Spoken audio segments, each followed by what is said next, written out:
We are now in the holiest week of the Christian calendar, the solemn days of Holy Week. The Maundy Thursday readings and liturgy traditionally offer us several things to think about.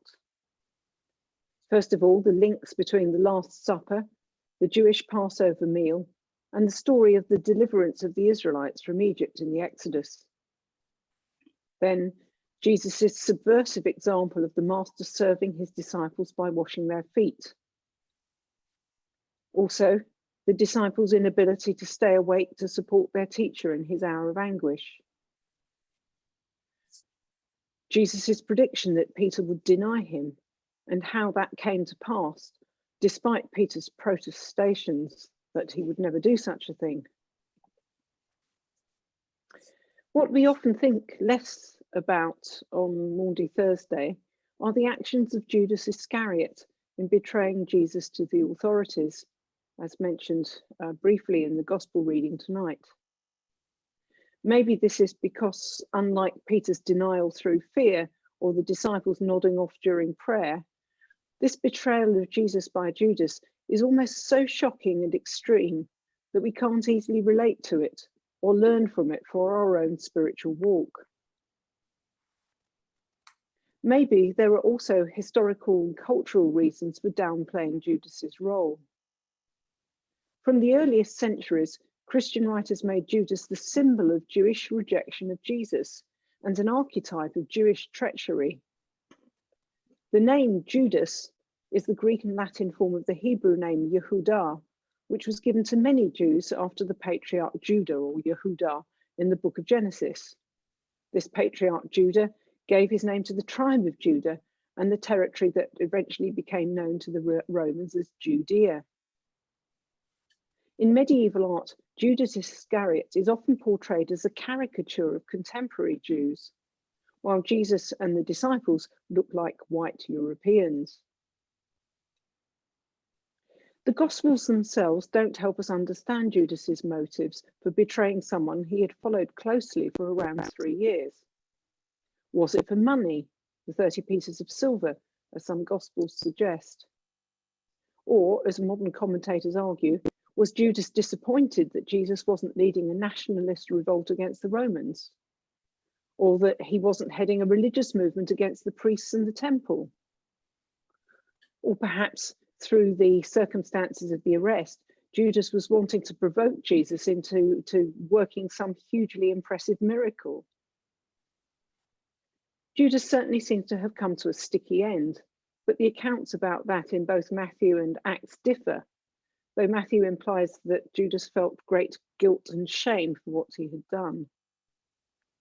The idea that the betrayal was necessary as part of God's plan, as some early exegetes have argued, doesn't make Judas's action more palatable.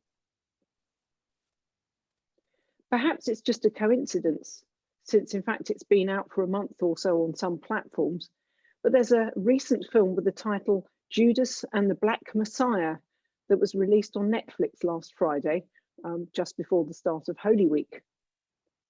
Some of you may have seen it already, but if not, I can recommend it. Among other strengths, it's certainly a deeply thought-provoking study of the nature of betrayal.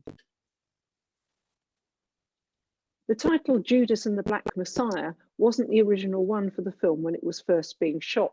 It was then called Jesus is My Homeboy. So this new title was added at a much later date.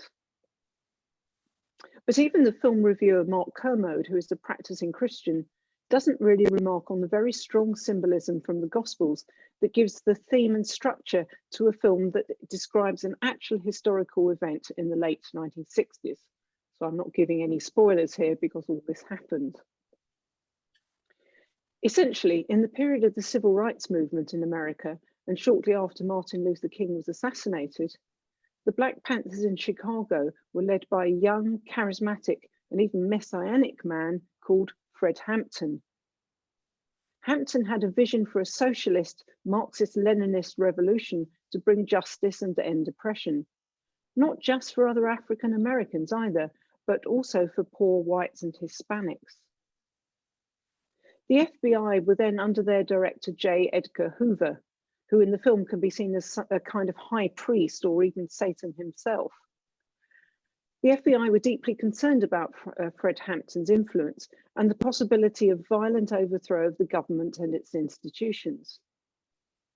So the FBI used an informer to infiltrate the group and bring them information. And then they pressured him to betray Hampton and bring about his extrajudicial death at the hands of the state.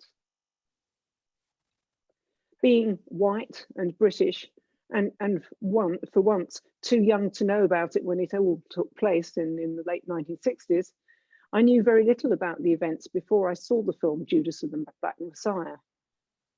As I said, it's a fascinating portrayal of Fred Hampton and his movement. It's, of course, a shocking indictment of state assassination.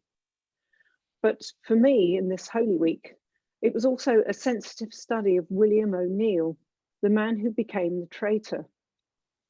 It looks at the pressure put on him and the tremendous guilt he carried as a result of that betrayal.